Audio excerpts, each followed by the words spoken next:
biohackers. Welcome to the platform. And this is Kajal Singh, your biology expert. I hope everyone is doing awesome. कैसे हो सब लोग? Let me know in the comments below. Attendance mark कर दो जल्दी से.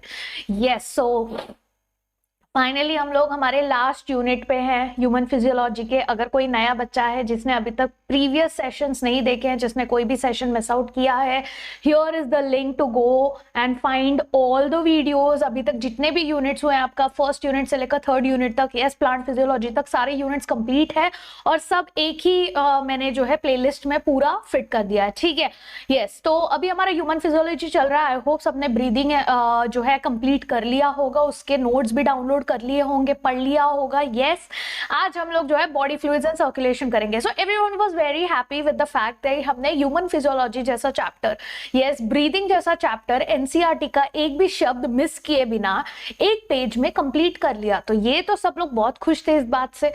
तो अब क्वेश्चन ये था, यस कल मुझे एक स्टूडेंट ने पूछा, यस रोहित ने पूछा, hi Rohit if you are watching it.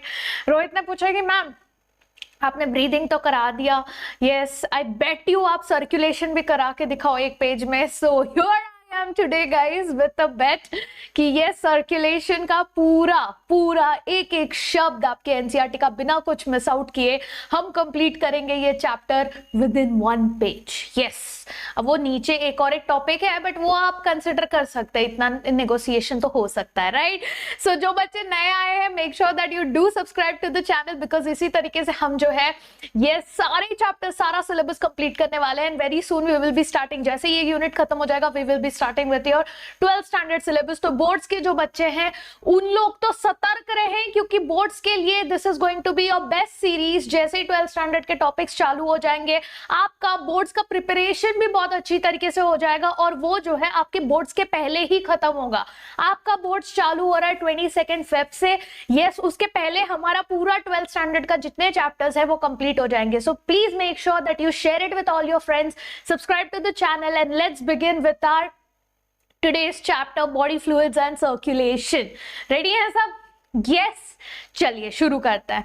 तो ये चैप्टर जैसे मैंने बोला, देखो ये है हमारा नोट्स आज का जो हम पूरा स्कैन आउट करने वाले हैं. ठीक है, इतना सा पार्ट जो है हमारा आगे आ गया, but yes this is done. Okay, चलिए शुरू करते हैं. So body fluids and circulation, नाम से ही पता चल रहा है हम क्या पढ़ने वाले हैं. हमारे बॉडी में या फिर एनिमल्स के बॉडी में जो फ्लूइड प्रेजेंट होता है जो हेल्प करता है ट्रांसपोर्टेशन के लिए. यस, अब ये क्या ट्रांसपोर्ट कर रहा है? ऑक्सीजन, कार्बन डाइऑक्साइड, न्यूट्रिएंट्स, कुछ और भी एसेंशियल सब्सटेंसेस, ये सारी चीजें ये बॉडी फ्लूइड्स क्या करता है? ट्रांसपोर्ट करता है. ठीक है, बेसिकली उसका क्या होता है? सर्कुलेशन होता है, बराबर. तो what are the different ways to transport करने का अलग अलग तरीका क्या है? एक तो जो सिंपल ऑर्गेनिजम्स होते हैं हमारे, जो इन्वर्टिब्रेट्स हैं जैसे कि स्पंजेस हैं, हमारे सिलेंट्रेट्स हैं, इन लोग क्या करते हैं? इनके पास कोई स्पेशल ऑर्गन सिस्टम होता नहीं है ना. तो इन लोग क्या करते हैं कि इन लोग सीधा पानी का हेल्प लेते हैं.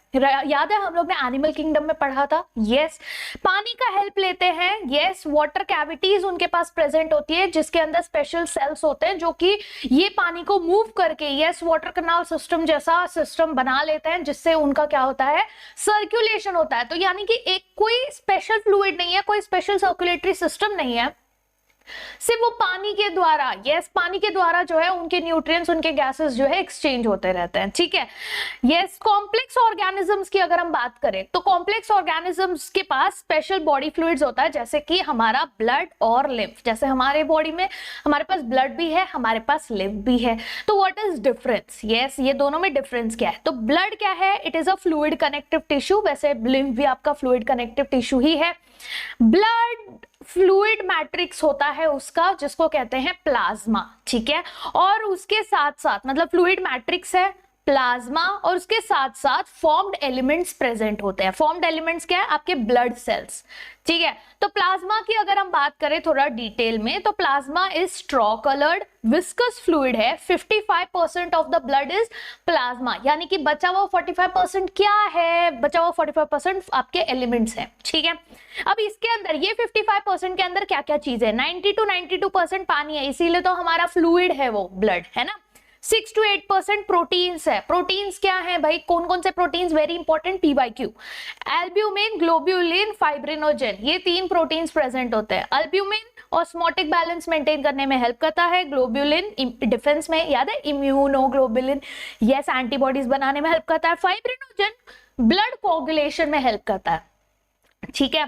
फिर और कुछ small amounts of minerals, nutrients, ये सारी चीजें भी आपके गैसेस एंड ऑल, ये सारी चीजें प्लाज्मा में ही प्रेजेंट होते हैं, ठीक। फिर सीरम जो है, अब सीरम क्या है, दिस इज ऑल्सो PYQ, ये बहुत इंपॉर्टेंट क्वेश्चन है। What is serum? Serum is जब ये प्लाज्मा में से हम क्लॉटिंग फैक्टर जब निकाल देते हैं, जैसे हमने बोला ना कि प्लाज्मा के पास जो है, यस, ये फाइब्रिनोजन, कोगुलेशन, क्लॉटिंग फैक्टर्स, ये सारी चीजें प्रेजेंट है।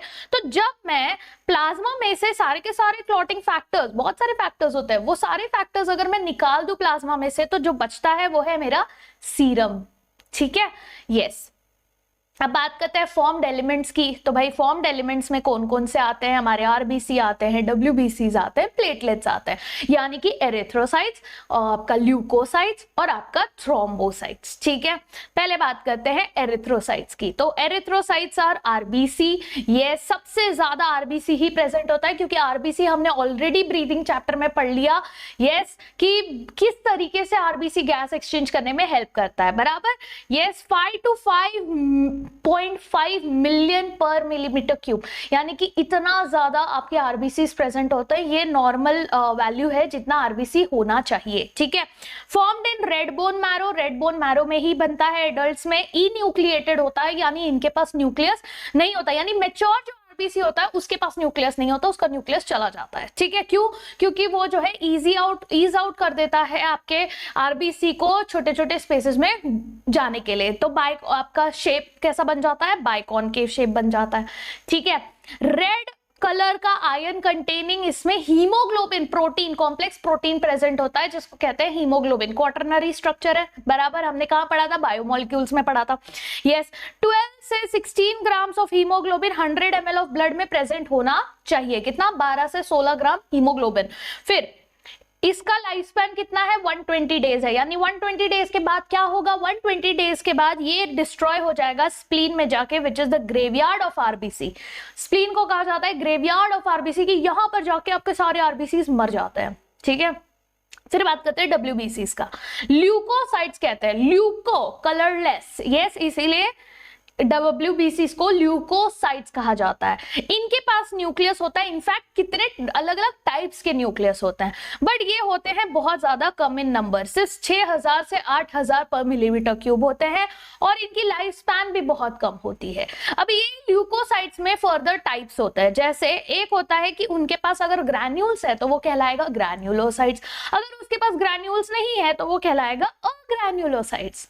The granulocytes have neutrophils, eosinophils and basophils. Yes, eosinophils is also called as acidophils. Why? ये नाम क्यों दिया है? न्यूट्रो, इओसिनो, बेसो, ऐसा नहीं लग रहा कुछ तो न्यूट्रल है, कुछ तो एसिडिक है, कुछ तो बेसिक है। Yes, what is it? These are dyes, कि जो न्यूट्रोफिल्स है उनको न्यूट्रल डाई चाहिए, जो आपका इओसिनोफिल है उसको जो है एसिडिक डाई चाहिए, और जो बेसोफिल है उसको बेसिक डाई चाहिए। बस इसीलिए उनका नाम इस तरीके से रख दिया, ठीक है, इजी। न्यूट्रोफिल्स कितने हैं? 60 से 65%, 60 to 65% आपके न्यूट्रोफिल्स होते हैं, यानी कि ये है सबसे ज्यादा। तो अगर कल को क्वेश्चन आया which is the most abundant cell, blood cell, तो फिर आंसर होगा एरिथ्रोसाइट्स। अगर क्वेश्चन पूछा what is the most abundant WBC, तो क्वेश्चन होगा, तो आंसर होगा न्यूट्रोफिल्स। समझ में आया? यस। इओसिनोफिल 2 से 3% होता है, बेसोफिल बहुत कम होता है, 0.5 to 1% होता है।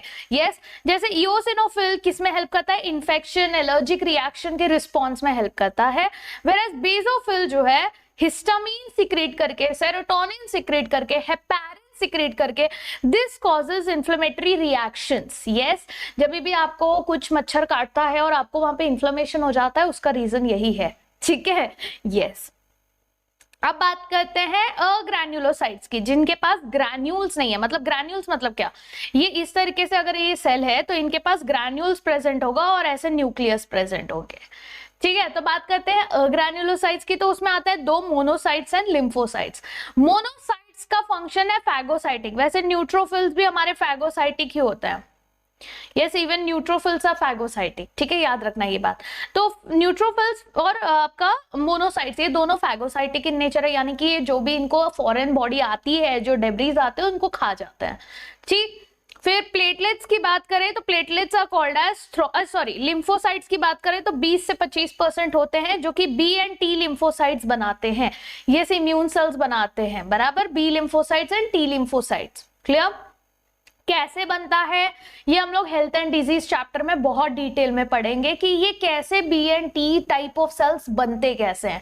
वैसे दोनों के दोनों स्टार्ट होते हैं बनना बोन मैरो के अंदर, यस। फिर आगे जाके जो टी सेल है वो बनता है आपका थाइमस के अंदर, मैच्योर होता है, और बी सेल्स जो है बोन मैरो के अंदर ही मैच्योर होता है, ठीक। फिर बात करते हैं प्लेटलेट्स यानी थ्रोम्बोसाइट्स की। अब ये थ्रोम्बोसाइट्स का मेन फंक्शन पता है क्या है? ये इनका मेन फंक्शन है कि ये हेल्प करते हैं कोआगुलेशन में, यानी कि ब्लड को क्लॉट करने में हेल्प करते हैं। अगर ब्लड क्लॉट नहीं होगा और अगर आपको किसी चीज से चोट लग जाती है तो आपका खून बहता जाएगा, बहता जाएगा, बहता जाएगा, यस। और अगर ये रहेगा तो आपका ब्लड जो है बहुत ज्यादा लॉस नहीं होगा। इसीलिए हमको जब भी चोट लगता है तो वहां पर ऐसे मेश लाइक ऐसे एकदम पपड़ी जैसा जमा हो जाता है ब्लड, है ना। क्यों जमा हो जाता है, इतना जल्दी कैसे जमा हो जाता है? क्यों? क्योंकि वहां पर जो है ब्लड क्लॉटिंग हो रही है, ठीक है। Yes, so what are these thrombocytes? ये बनते कैसे हैं? ये भी आपके बोन मैरो में ही बनते हैं। तो बोन मैरो के अंदर एक स्पेशल सेल होता है जिसको कहते हैं मेगा कैरियोसाइट्स। क्या कहते हैं? मेगा कैरियोसाइट्स, PYQ है ये। यस, आपके स्पेशल सेल्स होते हैं बोन मैरो में, मेगा कैरियोसाइट्स, उन वही टूटकर फ्रैगमेंट्स बनाते हैं और यही फ्रैगमेंट्स आपके प्लेटलेट्स होते हैं। कितने हैं? यस, ये आपके इतने प्लेटलेट्स प्रेजेंट होते हैं। Clear everyone? यस, कोई डाउट है इसमें? कुछ भी डाउट रहेगा, कोई भी पॉइंट है, अगर पीडीएफ पढ़ रहे हो नहीं समझ में आ रहा है तो let me know in the comments below, okay. चलिए अब बात करते हैं ब्लड ग्रुप का। हर ब्लड का एक पर्टिकुलर ग्रुपिंग सिस्टम होता है, ठीक है। तो वैसे हमारा ब्लड ग्रुपिंग सिस्टम हमने एबीओ सिस्टम है और आपका आरएच सिस्टम है। Now what is ABO?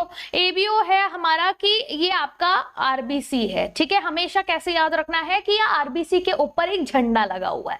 तो एक आरबीसी है, सपोज ये एक रीजन है और ये रीजन के ऊपर जिस भी राजा का झंडा लहराएगा वो उसी का रीजन होगा। जैसे अब ये राजा क्या है? एंटीजन। अगर ए एंटीजन प्रेजेंट है, ए एंटीजन का झंडा लहरा रहा है तो ये ब्लड ग्रुप भी ए होगा। अगर बी का झंडा लहरा रहा है, बी राजा का झंडा लहरा रहा है तो ये ब्लड ग्रुप भी बी होगा। अब ये नीचे क्या बनाया मैंने? ये आरबीसी बनाया। तो आरबीसी के ऊपर अगर ए का झंडा है तो ए ब्लड ग्रुप, अगर बी का झंडा है तो बी ब्लड ग्रुप। हो सकता है कि दोनों मिलजुल कर रह रहे हैं, एक ए और एक बी, दोनों मिलजुल कर रह रहे हैं, दोनों का झंडा है, तो दोनों का झंडा है तो ब्लड ग्रुप हो जाएगा ए बी। इसका ब्लड ग्रुप ए हो जाएगा, इसका ब्लड ग्रुप बी हो जाएगा, इसका ए बी। तो बोलोगे मैम फिर ओ का क्या है? और एक ओ भी एंटीजन है क्या? नहीं। अगर कोई इंडिपेंडेंट जो है एरिया है जहां पर किसी का झंडा नहीं लहरा रहा, नो झंडा, तो इफ देयर इज नो झंडा तो ये बन जाएगा ओ। समझ में आया?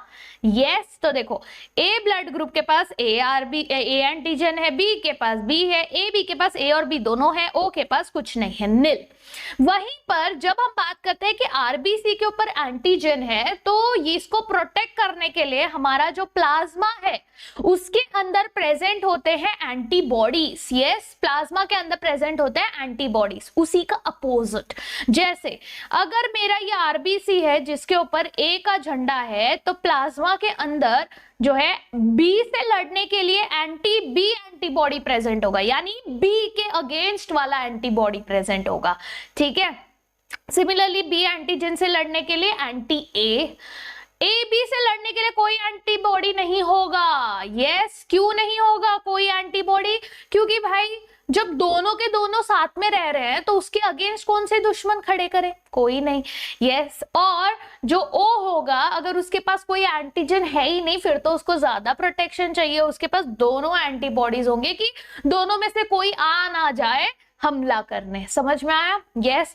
अब बात करते हैं ये डोनर्स ग्रुप का कि किस किस को ब्लड आपका मतलब क्या है कि ए ब्लड ग्रुप है अगर, यस, उनके पास एंटी बी एंटीबॉडी है तो बट ऑब्वियस सी बात है उसके पास बी का ब्लड नहीं आएगा।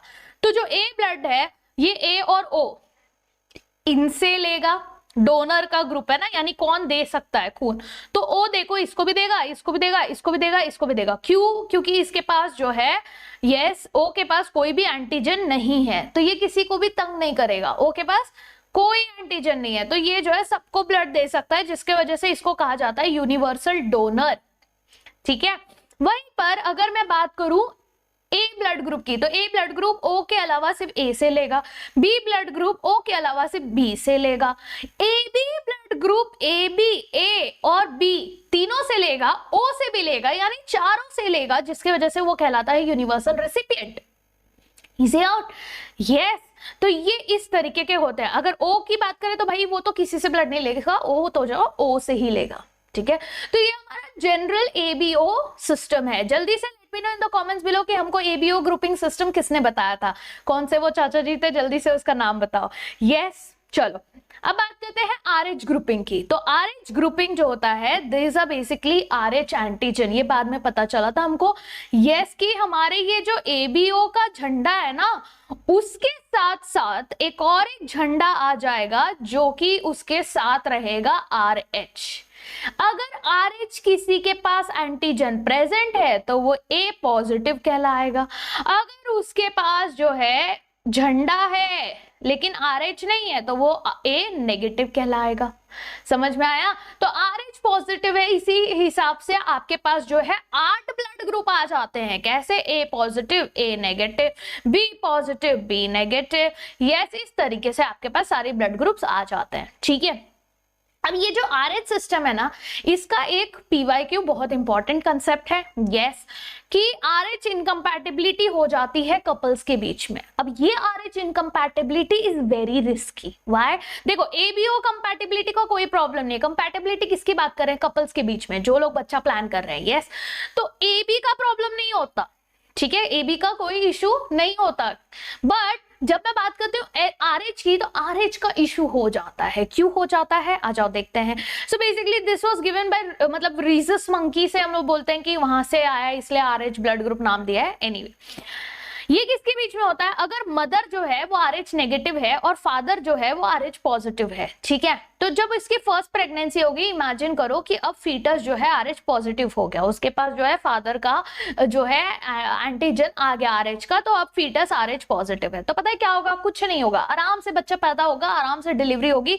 डिलीवरी के दौरान एक प्रॉब्लम होगी कि जैसे ही बच्चा बाहर निकलेगा ना, थोड़ा सा मम्मी का जो ब्लड है वो एक्सपोज हो जाएगा RH पॉजिटिव एंटीजन से।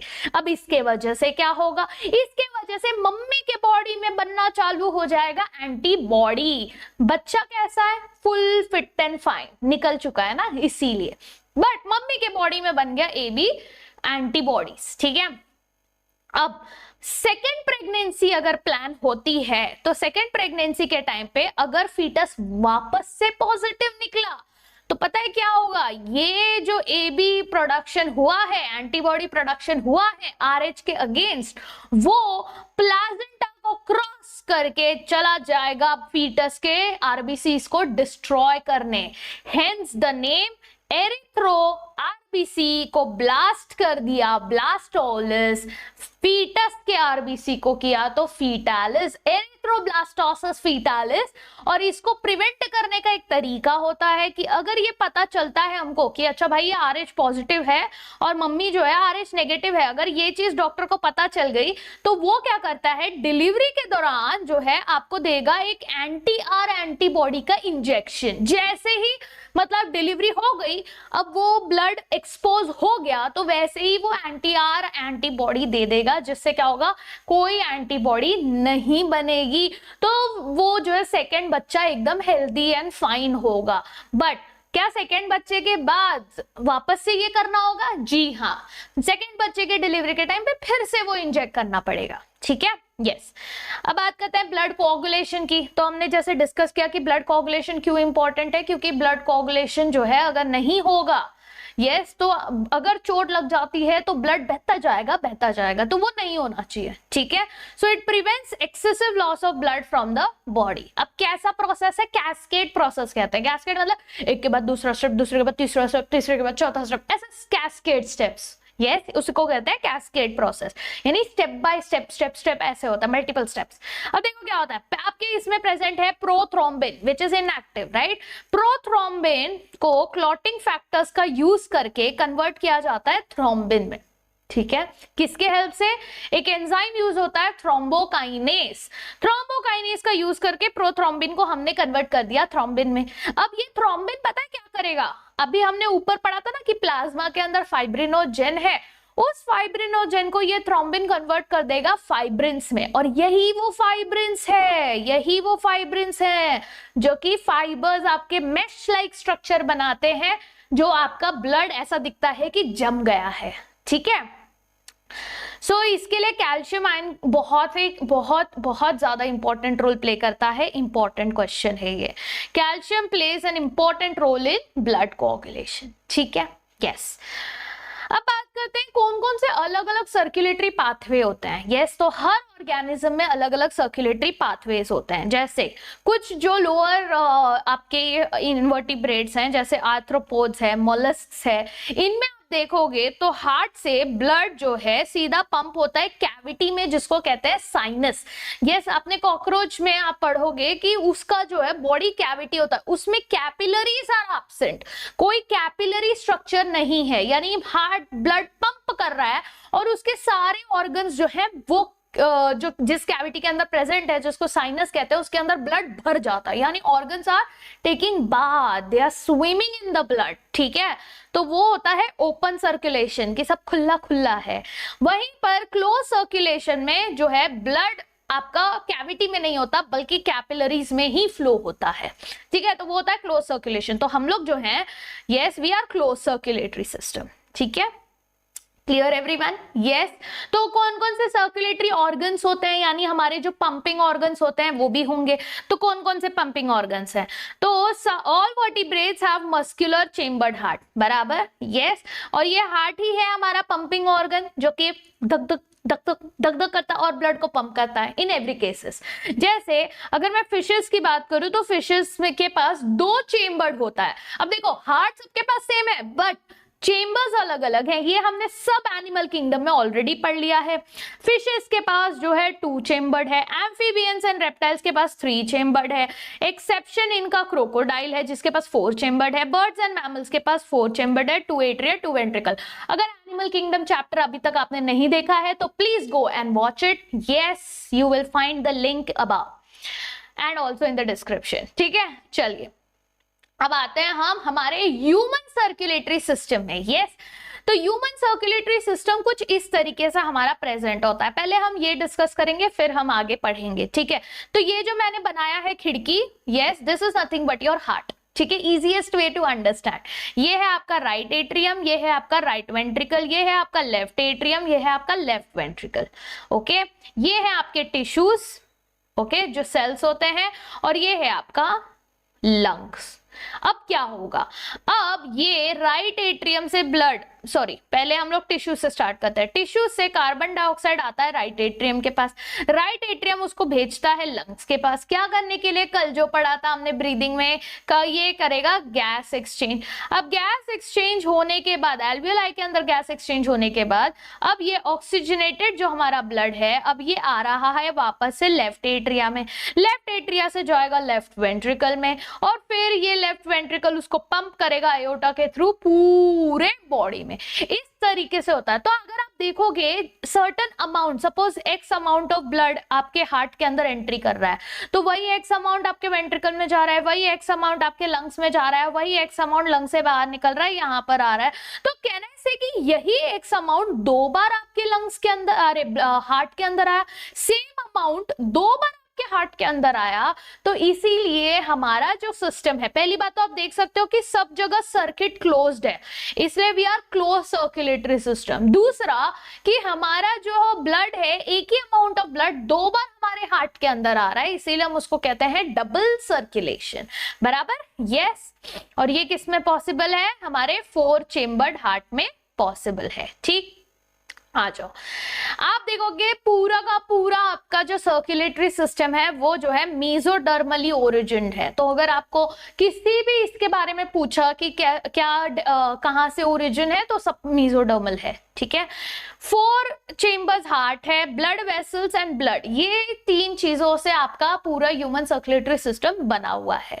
अगर हम यहाँ पर ध्यान दें तो वही चीज लिखी हुई है बहुत ही अच्छे से, बहुत सिंप्लीफाइड तरीके से। देखो ये टिश्यूज है, टिश्यूज से कैपिलरीज जो है डीऑक्सीजनेटेड ब्लड को कैरी करेगा और लेके जाएगा वेन्यूल्स के पास। वेन्यूल्स कंबाइन करेंगे, वेन्स बनेंगे, वेन्स कंबाइन करेगा, मेजर वेन बनेगा विच इज वीना कावा, जो कि आपके राइट एट्रियम में ओपन होता है। ये राइट एट्रियम से फिर राइट वेंट्रिकल में जाएगा ब्लड, राइट वेंट्रिकल से पल्मोनरी आर्टरी के पास जाएगा, पल्मोनरी आर्टरी उसको भेजेगा लंग्स के पास, लंग्स के पास भेजने के बाद पल्मोनरी वेन के पास जाएगा, पल्मोनरी वेन भेजेगा उसको लेफ्ट एट्रियम, लेफ्ट एट्रियम से आएगा लेफ्ट वेंट्रिकल, लेफ्ट वेंट्रिकल से अयोटा, अयोटा से आर्टरीज, आर्टरीज से आर्ट्रियोल्स एंड उसके बाद कैपिलरीज। फिर मतलब बेसिकली यही कैपिलरीज जो है ट्रांसपोर्ट करते हैं। तो there is double circulation, there is also close circulatory system, because of which we all are homeotherms, यानी हम हमारे बॉडी के टेम्परेचर को मेंटेन कर पाते हैं। ठीक है, यस, चलिए। अच्छा, ये ब्लड वेसल्स की जो बात करें, ये आर्टरी एंड वेन्स, यस। तो वेन्स यूजुअली तो डीऑक्सीजनेटेड ब्लड कैरी कर रहा है, बट यहाँ पे देखो रेड साइन है, तो ये पल्मोनरी वेन एक एक्सेप्शन है कि ये जो है अकेला वेन है जो ऑक्सीजनेटेड ब्लड कैरी कर रहा है। क्यों? क्योंकि वेन्स का डेफिनेशन है कि वेन्स जो है टूवर्ड्स द हार्ट लेके जाते हैं आपके ब्लड को, वेयर एज जब मैं बात करती हूँ आर्टरी की, तो यहाँ पर आर्टरीज आपके पूरे बॉडी में यूजुअली ऑक्सीजनेटेड ब्लड कैरी करता है, बट यहाँ पर देखो ब्लू साइन है, यानी ये एक्सेप्शन है कि ये जो है डीऑक्सीजनेटेड ब्लड कैरी करेगा। यस, और क्यों ऐसा, क्यों बोला इसको आर्टरी? फिर क्योंकि आर्टरी का मेन रीजन है कि आर्टरी जो है ब्लड को हमेशा लेके जाती है अवे फ्रॉम दी हार्ट। समझ में आया? Yes, clear? चलो अब बात करते हैं ये हमारे प्यारे से मोस्ट फेवरेट, सबका दुलारा, पता नहीं क्यों सबको बहुत पसंद है, ये जितना कॉम्प्लेक्स है बट उतना ही सबको पसंद है, हमारा ह्यूमन हार्ट का डायग्राम। बचपन से मैं देख रही हूँ, I don't think I have, जिस बच्चे को बायो पसंद है मैक्सिमम लोग को ये डायग्राम बहुत पसंद है। मतलब मैं तो, मुझे अभी भी याद है the classes where I used to study, वो बोर्ड खाली रहता था और हम लोग फ्री टाइम पे ऐसे पढ़ते रहते थे क्लास में बैठ के, तो मैं पूरा बोर्ड ऐसे फुल डायग्राम बना के कलरफुल चौक से, उस टाइम पे चौक यूज करते थे सब लोग, चौक से एकदम मस्त एकदम डायग्राम बनाया, तो मतलब ऐसा लगता था कि हाँ जग जीत लिया मैंने। तो लेट मी नो गाइस, तुम लोग का कौन सा फेवरेट डायग्राम है in the comments below. Okay, चलिए, तो ह्यूमन हार्ट का ये प्यारा सा डायग्राम है, बहुत इजी टू अंडरस्टैंड, सिंप्लीफाइड तरीके से मैंने बनाया है। यहाँ पर मैं एक्सप्लेन कर देती हूँ। जो ये मोटा व्हाइट कलर का लाइन है, these are your walls of your heart, ठीक है। ये जो येलो लाइंस हैं, these yellow lines are nothing but the nodal tissues which are present in your heart. Yes, the red ones are the ones who are carrying your oxygenated blood. तो ये है आपका aorta, और ये जो दो इधर हैं और दो इधर से आ रहे हैं, ये है आपके पल्मोनरी वेन्स, दो इस लंग से आ रहे हैं, दो इस लंग से आ रहे हैं।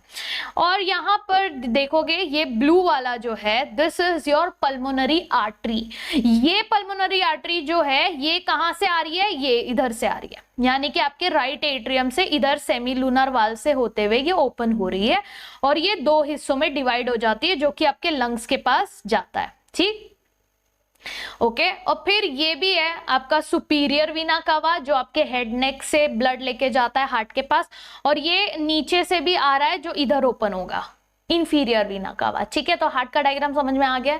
ठीक है, चलो अब पढ़ते हैं तो अब समझ में आएगा। ओके, वैसे ये तुम लोग का एनसीईआरटी का ही डायग्राम है। ओके, चलो, ये है आपका वीना कावा, ऊपर से जो ब्लड लेके आ रहा है, देखो फ्लो के साथ पढ़ेंगे हम लोग, जो फ्लो था उसी के साथ। वीना कावा ब्लड लेके आ रहा है, फिर ये ब्लड इसके अंदर आएगा, इसके अंदर इधर से भी आएगा, सुपीरियर इंफीरियर वीना कावा से भी आएगा। अब ब्लड यहाँ पर जमा हो गया, अब ब्लड यहाँ पर जमा हो गया तो ब्लड फिर नीचे जाएगा। तो ब्लड नीचे जाने के लिए यहाँ पर आप देखो, यहाँ पर फ्लैप लाइक स्ट्रक्चर प्रेजेंट होता है, जिसको कहते हैं कहते हैं कस्प्स, यानी कि कस्पिड्स। तो यहाँ पे ये जो राइट साइड में आपके राइट एट्रियम और राइट वेंट्रिकल के बीच में जो कस्प प्रेजेंट है उसको कहते हैं ट्राइकस्पिड। क्यों ट्राई बोला है? यहाँ पर देखो ये मसल्स प्रेजेंट है, yes these are your papillary muscles, और ये फ्लैप्स को कनेक्ट करने वाला ये कॉर्डेट टेंडिने प्रेजेंट है फाइबर्स जैसा, है ना। अब ये क्या करता है? कॉन्ट्रैक्ट करता है, जिसकी वजह से ये फ्लैप ऐसे खुलते हैं, यस प्रेशर की वजह से फ्लैप ओपन होता है और ये कॉर्डेट टेंडिने उनको होल्ड करके रखता है। तो यहाँ पर जो है 3 है, ठीक है, ट्राइकस्पिड 1 2 3, ओके। और बाकी ये आपके जो हार्ट के मसल से ये लाइन बनाने का मतलब क्या है कि ये स्मूथ नहीं होता, ये ऐसे रिजेस प्रेजेंट होते हैं, ठीक है। चलो तो ये हो गया ट्राइकस्पिड वाल्व। फिर ब्लड भर गया इसके अंदर, किधर? राइट वेंट्रिकल में। राइट वेंट्रिकल से अब यहाँ पर एक वाल्व प्रेजेंट है which is called as semilunar valve. ये सेमीलूनार वाल्व से ब्लड जो है जाता है कहां पर? ये आपका पल्मोनरी आर्टरी में। तो पल्मोनरी आर्टरी 2 हिस्सों में डिवाइड हो जाता है, एक इस साइड चला गया राइट पल्मोनरी, एक राइट पल्मोनरी ये हो गया, लेफ्ट पल्मोनरी ये, राइट वाला राइट लंग्स के पास लेके जाएगा, लेफ्ट वाला लेफ्ट लंग्स के पास लेके जाएगा। फिर लंग्स में होगा बहुत सारा गैस एक्सचेंज, गैस एक्सचेंज को दोबारा लेके आएंगे हमारे पल्मोनरी वेन, एक राइट साइड से लेके आएंगे 2 और लेफ्ट साइड से 2, यानी कि ये जो मेरा राइट वाला लेफ्ट वाला जो एट्रियम है उसके पास 4 ओपनिंग्स होंगी। इसके पास कितनी ओपनिंग? इसके पास 2 ओपनिंग। इसके पास कितनी ओपनिंग? इसके पास 4 ओपनिंग। समझ में आया? यस। अब क्या हो गया? ब्लड इधर भर गया, ठीक है। फिर ये ब्लड जाएगा नीचे। अब नीचे जाएगा तो जैसे यहाँ पर ट्राइकस्पिड था, यहाँ पर कैसा? यहाँ पर आपके पास सिर्फ मिलेगा 2 फ्लैप्स, ये 2 कॉर्डेट टेंडिने, जैसे ऐसे कॉर्डेट टेंडिने तो ढेर सारे होते हैं बट ये फ्लैप्स को कनेक्ट करता है यहाँ पर, ठीक है। तो 2 ही है, 2 फ्लैप्स प्रेजेंट है जिसको कहते हैं बाइकस्पिड, या फिर दूसरा नाम है उसका माइट्रल वाल्व, ठीक है। अब ब्लड आ गया है भाई इसमें लेफ्ट वेंट्रिकल में। लेफ्ट वेंट्रिकल में ब्लड आने के बाद फिर ये जो है वापस से इसके पीछे, आपको दिख नहीं रहा है, इसके पीछे सेमीलूनार वाल्व है, वापस से सेमीलूनार वाल्व से होते हुए ये चला जाता है अयोटा में। अयोटा फिर बाद में आपका जो है डिवाइड करता है, इस तरीके से आपका अयोटिक आर्क बनता है और ये पूरे बॉडी के पास जो है आपके ऑक्सीजनेटेड ब्लड को पहुंचाता है, ठीक है। तो हमने ये डायग्राम बहुत अच्छे से अंडरस्टैंड कर लिया। वही सारी चीजें यहाँ पर लिखी हैं, कुछ भी अलग नहीं है। वीना कावा है, नोडल सिस्टम हम आगे पढ़ेंगे, तभी भी आप डायग्राम में देख लीजिए। ये है आपका साइनो एट्रियल नोड, जो कि राइट एट्रियम का जो ओपनिंग है ना उसके इधर ही प्रेजेंट होता है, ठीक है। तो ये एसए नोड, ठीक है। एसए नोड फिर सिग्नल भेजता है वेंट्रिकल्स के पास, इस तरीके से देखते हैं। चलो देखो, एसए नोड सिग्नल भेजता है पूरे एट्रियम के पास, जिसके वजह से एट्रियम कॉन्ट्रैक्ट करता है। फिर ये भेजेगा एवी नोड के पास, जो कि यहाँ पर प्रेजेंट होता है आपके एट्रियल वेंट्रिकुलर सेप्टम के इधर, यहाँ पर प्रेजेंट होता है। फिर ये एवी नोड क्या करता है? ये इस तरीके का बंडल बनाता है, ये बंडल कहलाता है बंडल ऑफ हिस। अब ये बंडल ऑफ हिस डिवाइड होता है 2 में इस तरीके से, और फिर ये इस तरीके से फाइबर्स बनाता है which is called as Purkinje's fibre, जो कि पूरी तरह से आपके वेंट्रिकल्स के वॉल्स में इनोवेट हो जाते हैं और मसल्स को कॉन्ट्रैक्ट करने के लिए एक्शन पोटेंशियल्स जो है देते रहते हैं। तो एक्शन पोटेंशियल कहां जनरेट होगा? जनरेशन होता है आपका साइनो एट्रियल नर्व में सबसे पहले, जिसके वजह से एट्रिया कॉन्ट्रैक्ट होगा। फिर वो एक्शन पोटेंशियल को पास करेगा एवी नोड के पास, AV node bundle of His के पास, bundle of His Purkinje fibre के पास, और फिर इस तरीके से आपका वेंट्रिकल्स भी कॉन्ट्रैक्ट करेगा। ये इस तरीके से आपकी पंपिंग होती रहती है, ठीक है। यस अब चलो समझते हैं, कुछ थोड़ा हार्ट के बारे में पढ़ लेते हैं। हार्ट का लोकेशन कहाँ है? हार्ट का लोकेशन है 2 लंग्स के बीच में, which is called as mediastinum. Size है उसका क्लेंच्ड फिस्ट।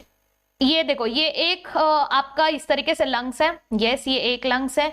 दूसरा लंग्स जो है इस तरीके का प्रेजेंट होता है ना, हमने रेस्पिरेशन चैप्टर में ही पढ़ा था कि यहाँ पर जो है 3 लोब्स प्रेजेंट होते हैं आपके राइट वाले लंग्स में, और लेफ्ट वाले लंग्स में से 2 लोब्स। क्यों?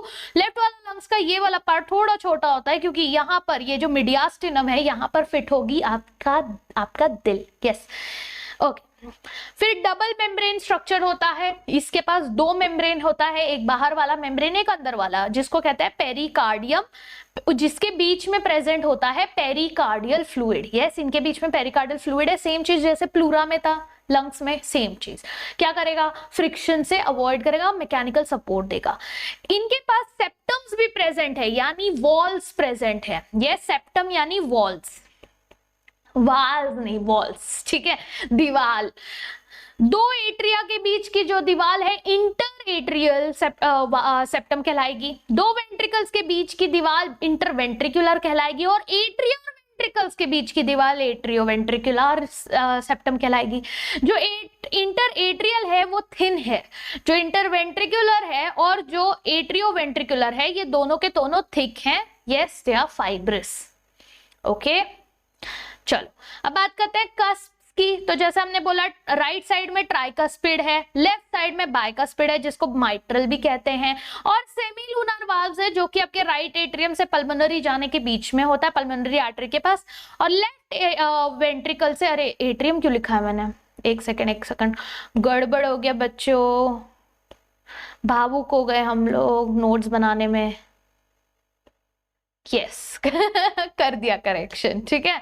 यस, राइट वेंट्रिकल से ये जा रहा है आपके पल्मोनरी आर्टरी के पास, तो वो सेमिलुनर वाल्व से होते जाएगा, लेफ्ट वेंट्रिकल से आयोटा के पास जाएगा सेमिलुनर वाल्व से। और ये क्या करता है, ये बेसिकली आपका बैकवर्ड फ्लो जो होता है ब्लड का उसको रोकता है कि आपका वापस ब्लड पीछे ना चला जाए। ठीक, अब हमको पता है हमारा हार्ट जो है बना हुआ है मसल से, कार्डियक मसल से।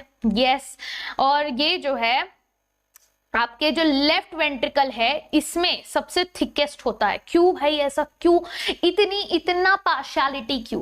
क्योंकि लेफ्ट वेंट्रिकल्स को ब्लड पंप करना है पूरे बॉडी के पास, जो राइट वेंट्रिकल है उसको सिर्फ लंग्स के पास भेजना है जो कि बगल में ही है, बट जो राइट वेंट्रिकल है उसको टिप ऑफ द टो तक ब्लड भेजना है। तो एक प्रेशर मेंटेन करने के लिए वो जोर से पंप करता है, इसीलिए उसका मसल लेयर भी सबसे मोटा होता है, यानी मायोकार्डियम उसका सबसे मोटा होता है, थिकेस्ट होता है। और हमारा हार्ट कैसा होता है, सारे के सारे मायोजेनिक होते हैं, यानी कि ऑटो एक्साइटेबल, खुद से ब्रेन पे डिपेंडेंट नहीं है, खुद से एक्साइट होके जो है अपना काम कर सकते हैं। हालांकि ब्रेन भी थोड़ा बहुत कंट्रीब्यूशन करता है, बट ये जो है ब्रेन के ऊपर डायरेक्टली डिपेंडेंट नहीं है, ये अपने आप एक्शन पोटेंशियल जनरेट करके काम करते रहते हैं। ठीक है, अब बात करते हैं नोडल टिश्यूज की। अब ये नोडल टिश्यू क्या है, these are basically conduction system of your heart, कि ये कैसे मायोजेनिक है, कैसे ऑटो एक्साइटेबल है, आखिर कैसे काम करते हैं। तो सबसे पहले आपका एसए नोड जो है which is your sinoatrial node, ये क्या करता है, ये अपर राइट कॉर्नर में प्रेजेंट है राइट एट्रियम के। यस, ये मैक्सिमम एक्शन पोटेंशियल जनरेट करता है, जनरेट बोला है, ठीक है, विच इज अप्रोक्सीमेटली 70 to 75 पर मिनट। ठीक है, that's why this is called as pacemaker. क्यों? क्योंकि ये स्टार्ट कर रहा है पेस देना, तो ये पेस मेकर है, ये आपका सिग्नल देना चालू कर रहा है। फिर आता है एट्रियोवेंट्रिकुलर नोड यानी एवी नोड। एट्रियोवेंट्रिकुलर नोड जो है, yes, top of intraventricular septum present होता है।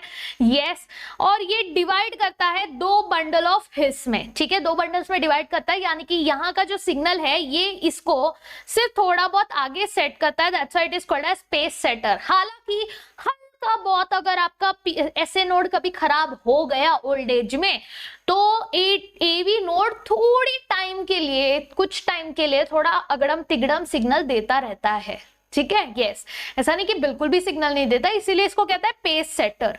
ओके, फिर आता है bundle of his which is कहां पे प्रेजेंट है, इंटरवेंट्रिकुलर सेप्टम में प्रेजेंट है, पर्किंजे फाइबर वेंट्रिकुलर वॉल्स में प्रेजेंट है।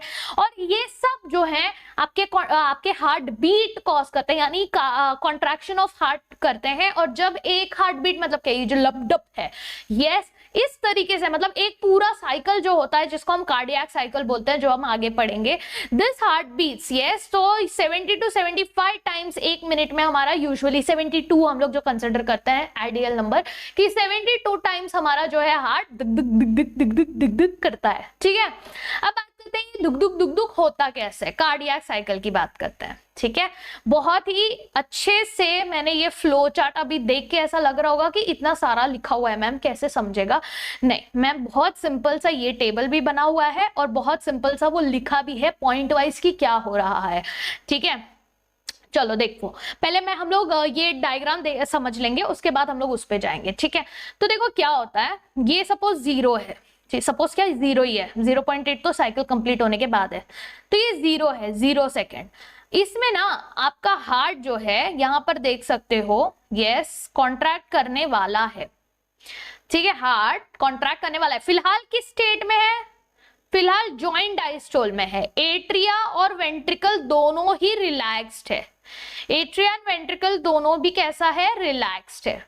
यस, जिसको कहते हैं जॉइंट डायस्टोल कि रिलैक्स्ड है। तो सबसे पहला सिचुएशन वो रिलैक्स होता है, दोनों ही देखो ब्लू ब्लू में जो है वो रिलैक्स है, दोनों ही रिलैक्स है। फिर पता है क्या होता है, फिर 0.1 सेकेंड के लिए, देखो यहाँ पे 0.1 सेकेंड के लिए आपका एट्रिया करता है कॉन्ट्रैक्ट। यस, अब एट्रिया ने किया कॉन्ट्रैक्ट, जिसके वजह से आपका ब्लड कहां आ गया, प्रेशर के साथ ब्लड आ गया वेंट्रिकल्स के अंदर। यस, वेंट्रिकल्स के अंदर ब्लड आने के बाद यस फिर वेंट्रिकल को भेजना है एक पल्मोनरी आर्टरी को और एक आयोटा को। तो फिर क्या होगा, फिर आपका एट्रिया रिलैक्स कर जाएगा, लेकिन आपका जो वेंट्रिकल है वो करना चालू करेगा कॉन्ट्रैक्शन। यस, अब ये करेगा कॉन्ट्रैक्ट, तो ये देखो ये 0.1 सेकेंड, 0.2 सेकेंड, 0.3 सेकेंड, तो वेंट्रिकल्स कॉन्ट्रैक्ट कर रहा है 0.3 सेकेंड्स के लिए। अब तक हमने 0.4 सेकेंड्स तक का जर्नी तय कर लिया। अब क्या हुआ, अब वेंट्रिकल्स ने कॉन्ट्रैक्ट किया, ब्लड चला गया आपके एक आर्टरी आयोटा के पास, एक आर्टरी पल्मोनरी आर्टरी के पास। ठीक है, फिर वापस से क्या होगा, अब वापस से जो है आपके वेंट्रिकल्स के अंदर प्रेशर कम हो रहा है, ब्लड एट्रिया के अंदर भी भर रहा है, एट्रिया से वेंट्रिकल्स के अंदर भी भर रहा है। अब दोनों ही कैसे स्टेज में है, ये है आपका वेंट्रिकुलर डायस्ट्रोल, यानी वेंट्रिकल रिलैक्स कर रहा है और यहां से यहां तक आपका एट्रिया भी रिलैक्स कर रहा है, यानी ये एक पूरा zone is your ventricular joint diastole, यानी दोनों एट्रिया वेंट्रिकल दोनों ही रिलैक्स्ड हैं, चिल मार रहे हैं। ठीक है, यानी कि क्या आपका एट्रिया सिर्फ 0.1 सेकेंड्स के लिए कॉन्ट्रैक्ट करता है because of cyano atrial node, ठीक है, SAN के वजह से, और वेंट्रिकल जो है वो आपका कॉन्ट्रैक्ट करता है बिकॉज ऑफ AV नोड, फिर AV नोड से बंडल ऑफ हिस से पकिंजे फाइबर्स, इसके वजह से। ठीक है, क्लियर एवरीवन, समझ में आया? ठीक है, तो ये आपका इस तरीके से होता है। अब ये कैसे होता है, कैसे ट्राइकस्पिड, देखो एक क्वेश्चन है मेरे पास, ठीक है, और वो क्वेश्चन का आंसर तुम लोग को चैट सेक्शन में, कमेंट सेक्शन में देना। मैं आप लोगों को क्वेश्चन पूछ रहा हूँ, वीडियो को पॉज करो और कमेंट सेक्शन में आंसर दो। ठीक है, ये क्वेश्चन कहीं पे भी डायरेक्टली नहीं आपके NCERT में कहीं पे भी पूछा गया है, बट ये क्वेश्चन आ सकता है, बहुत ही लॉजिकल क्वेश्चन है और बच्चे अक्सर हो सकता है कि गड़बड़ी में रॉन्ग मार्क कर दे। ठीक है, तो ये क्वेश्चन है, ध्यान से सुनो और बाद में वीडियो को पॉज करके आंसर देना, कि जॉइंट डायस्टोल के टाइम पर, यस जॉइंट डायस्टोल के टाइम पर क्या हो रहा है, दोनों रिलैक्स्ड है। ठीक है, दोनों ही रिलैक्स्ड है, एट्रिया वेंट्रिकल दोनों ही रिलैक्स्ड है। तो मुझे ये बताओ, क्या ये दोनों के अंदर ब्लड भरा हुआ है या दे आर एम्प्टी? जब ये जॉइंट डायस्टोल की कंडीशन में रहता है तो क्या इसके अंदर ब्लड भरा हुआ होता है या वो खाली होता है और रिलैक्स्ड रहता है? Let me know the answer in the comments below along with the explanation for it. ठीक है, एक्सप्लेनेशन जरूर देना, वही तो इंपॉर्टेंट है, वरना हाँ ना एक कमेंट में लिखोगे हाँ, एक कमेंट में लिखोगे ना, ऐसा नहीं चाहिए हमको। ठीक है, अच्छे से एक्सप्लेन करके बताना। चलो अब मैं यहाँ पे आपको फ्लो बताती हूँ कार्डियक साइकिल की। तो पहला हमने जैसे डिस्कस किया कि पहला क्या होता है कि ये रिलैक्स्ड होता है। ठीक है, इसमें पहला वाला जो केस है, इसमें ये दोनों के दोनों कैसे हैं, रिलैक्स्ड हैं, तो जॉइंट डायस्टोल है। ठीक है, जॉइंट डायस्टोल के बाद क्या होगा, जॉइंट डायस्टोल के बाद यस आपका ट्राइकस्पिड एंड बाइकस्पिड जो है वाल्व ओपन हो जाएगा। क्यों? क्योंकि ब्लड आपके एट्रिया के अंदर भर गया है। भरने की वजह से अब देखो, इमेजिन करो एक चेम्बर है, उसका दरवाजा और आसानी से खुल सकता है। ठीक है, जैसे let me take one example, हम हमारे ये प्यारे से बॉटल का एग्जाम्पल लेंगे। ठीक है, डोंट जज with the colour, it's a very cute bottle. अब देखो यहां पर स्ट्रॉ डालने की जगह है ना, स्ट्रॉ डालने की जगह है। अब इसके अंदर पानी है, ठीक है, इसको मैं अब फिलहाल बहुत रिस्क लेके, यस इसको मैं अपने ऊपर तो नहीं करूंगी, बट इसको बहुत रिस्क लेके मैं ऐसे उल्टा कर रही हूँ, ठीक है। तो क्या होगा, ये बहुत ज्यादा पानी नहीं गिरेगा, यस इसको अगर मैं उल्टा कर रही हूं तो पानी बहुत ज्यादा नहीं गिरेगा, ऑल्दो यस यहां पर आपका इस तरीके से रबर प्रेजेंट है कि वो पानी को पूरी तरह से निकलने नहीं देगा, थोड़ा बहुत एक दो बूंद गिरेगा बट उतना नहीं गिरेगा। क्यों? क्योंकि ये ओपनिंग है स्ट्रॉ डालने की, ओके।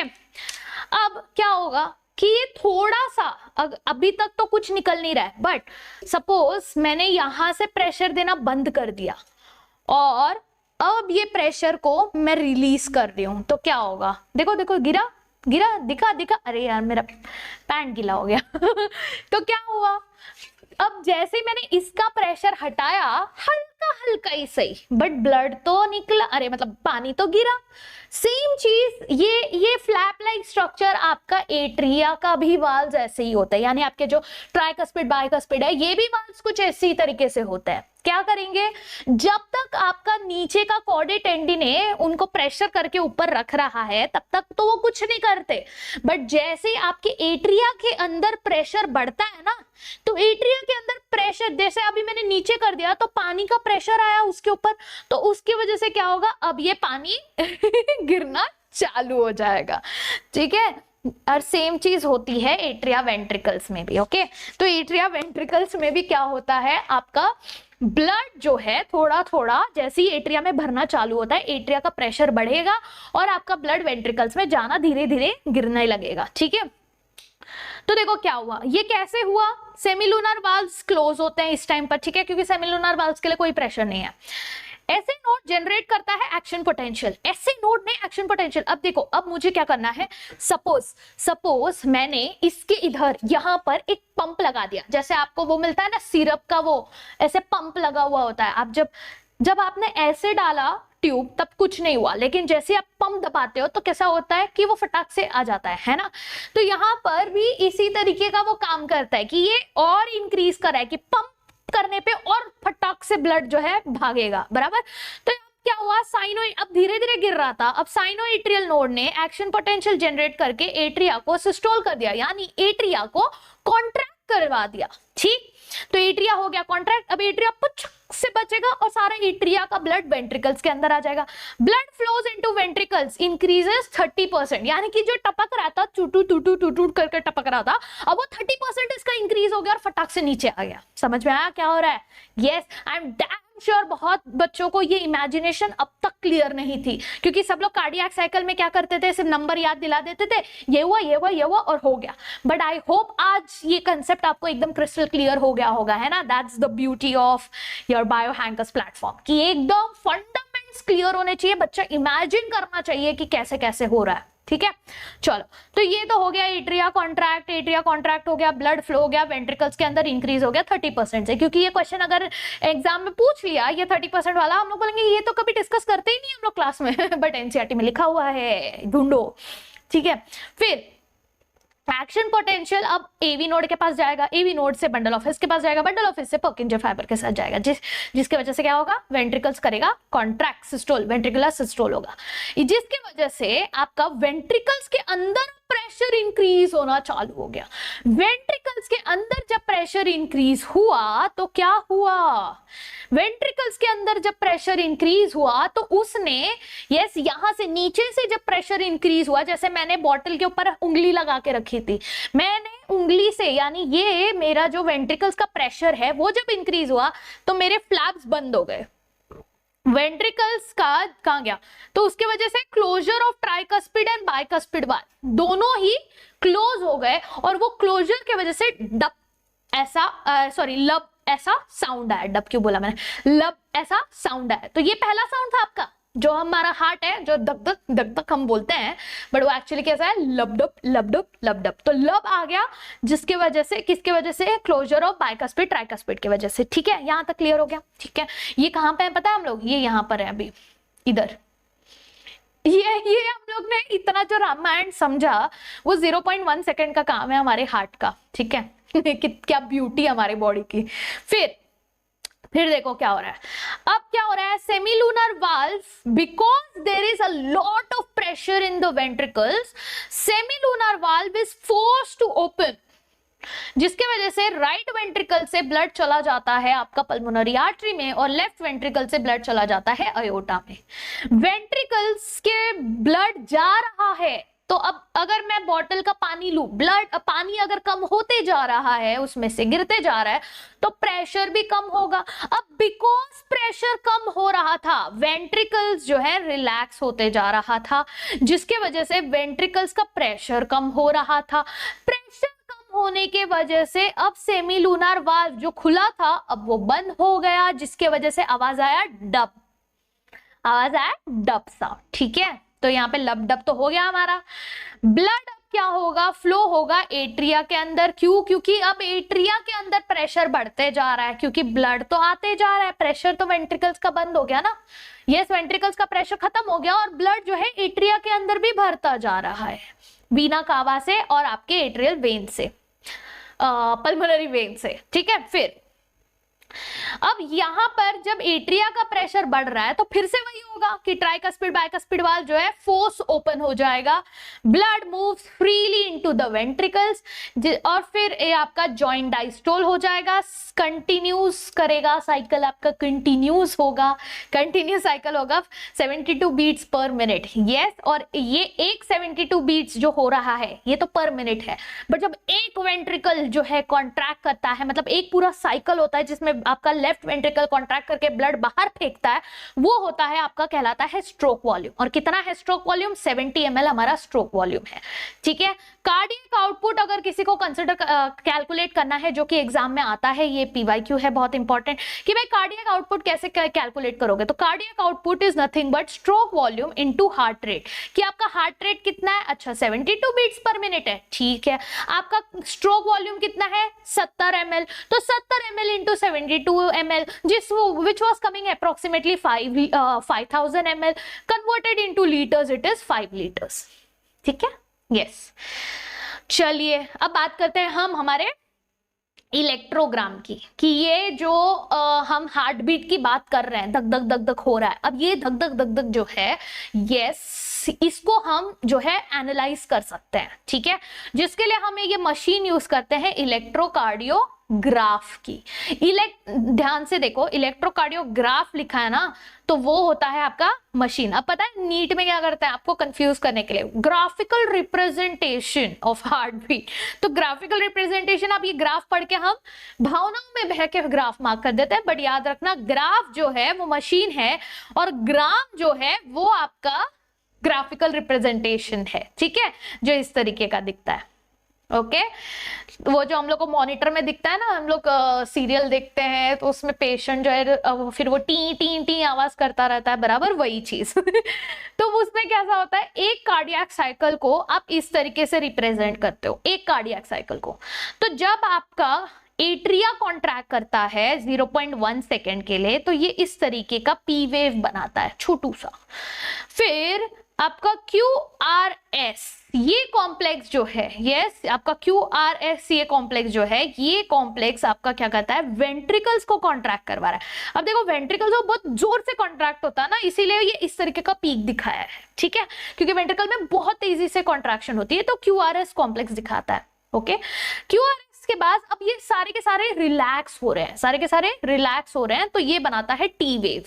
ये थोड़ा पी वेव से बड़ा होता है। ठीक है, ये हो जाता है टी वेव। तो इस तरीके से P which is your atrial systole. अब एट्रियल सिस्टोल जो है, जब हम लोग लोकोमोशन चैप्टर पढ़ेंगे, यस, एक्सक्रीशन के बाद वाला, यानी परसों जब हम लोकोमोशन चैप्टर पढ़ेंगे, तब आप देखोगे कि मसल्स जब कॉन्ट्रैक्ट करते हैं तो वो बेसिकली क्या होते हैं, आपका ऑलरेडी मसल रहता है पोलराइज स्टेट में। ठीक है, मसल्स ऑलरेडी पोलराइज स्टेट में होते हैं, उनको हम सिग्नल दे के जो है क्या कर देते हैं, डीपोलराइज कर देते हैं। ठीक है, तो डीपोलराइज करना इज द सिचुएशन जहां पर ये कॉन्ट्रैक्ट कर रहा है। गॉट इट, समझ में? तो ये पी क्या हो जाएगा, आपका मसल का डीपोलराइजेशन, एट्रिया का डीपोलराइजेशन, ये हो जाएगा वेंट्रिकल का डीपोलराइजेशन, और ये हो जाएगा कि अब रिलैक्स हो रहा है वेंट्रिकल। ठीक है, क्योंकि यहां ध्यान देना इसी टाइम पे एट्रिया भी रिलैक्स हो चुका है, यानी एट्रिया रीपोलराइज हो चुका है और यहाँ पर ये वेंट्रिकल रीपोलराइज हो रहा है। ये याद है ना आपको, एट्रिया से 0.1 सेकेंड के लिए ही था, फिर बाद में ये भी रिलैक्स हो जाता है पूरा टाइम। ठीक है, चलो अब देखते हैं, यहाँ पे वही चीज मैंने लिखी है, पी वेव जो है एट्रियल सिस्टोल कर रहा है, डिपोलराइजेशन कर रहा है, क्यूआरएक्स कॉम्प्लेक्स में वेंट्रिकल कॉन्ट्रैक्ट कर रहा है, टी वेव में आपका वेंट्रिकल डायस्टोल कर रहा है यानी रीपोलराइज कर रहा है। अगर इसमें आपको थोड़ा सा भी एबनॉर्मेलिटी दिखता है, विच इज अ सिग्नल कि आपके बॉडी में कोई एबनॉर्मेलिटी है या तो कोई डिजीज है, कुछ तो हार्ट प्रॉब्लम हो रहा है आपको। ठीक है, अब बात करते हैं इनको रेगुलेशन की, कि हमारे हार्ट बीट को जो दुक दुक दुक दुक है उसको बढ़ाना है या फिर वो दुक दुक दुक दुक कम करना है, उसके लिए क्या होता है। तो वैसे तो हमको पता है हमारा हार्ट कैसा है, मायोजेनिक है। यस, यानी कि दे आर रेगुलेटेड इंट्रिंसिकली, खुद से अपना काम खुद कर लेता है, बट फिर भी आपका ब्रेन जो है उसको काम करने के लिए कभी कभी सूचना जरूर देता है। जैसे ऑटोनॉमस नर्वस सिस्टम जो है आपके, यस नर्वस सिस्टम का जो एएनएस सिस्टम है, इसके पास ये स्पेशल न्यूरल सिस्टम प्रेजेंट होता है इन द मेडुला ऑब्लोंगेटा। ठीक है, रेगुलेशन ऑफ रेस्पिरेशन भी याद है ना, उसमें भी ये था मेडुला ऑब्लोंगेटा में। ठीक है, इनके पास होता है sympathetic and parasympathetic nervous system. जो पैरासिम्पैथेटिक नर्व्स प्रेजेंट होता है, ये जब एक्टिवेट होता है ना, यस, तो ये हार्ट रेट को दिक दिक दिक दिक दिक दिक बढ़ा देते हैं। इसको कहते हैं हम फाइट एंड फ्लाइट।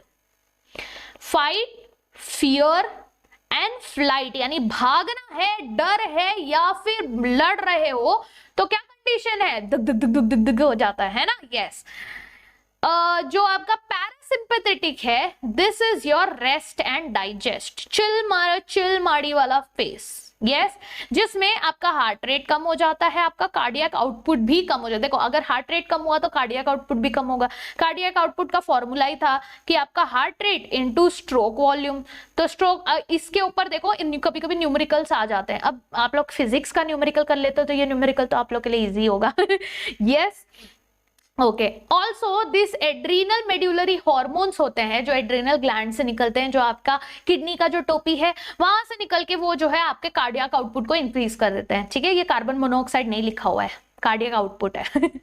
ओके, अब बात करते हैं हमारे डिसऑर्डर्स की। यस, तो अब ये डिसऑर्डर्स कौन, नहीं सॉरी वेट, पहले एक कुछ चीजें क्लियर करनी है मुझे। जैसे हमारा हेपेटिक पोर्टल सिस्टम। यस, अब हेपेटिक पोर्टल सिस्टम क्या है, तो हेपेटिक पोर्टल सिस्टम में अगर आप देखोगे,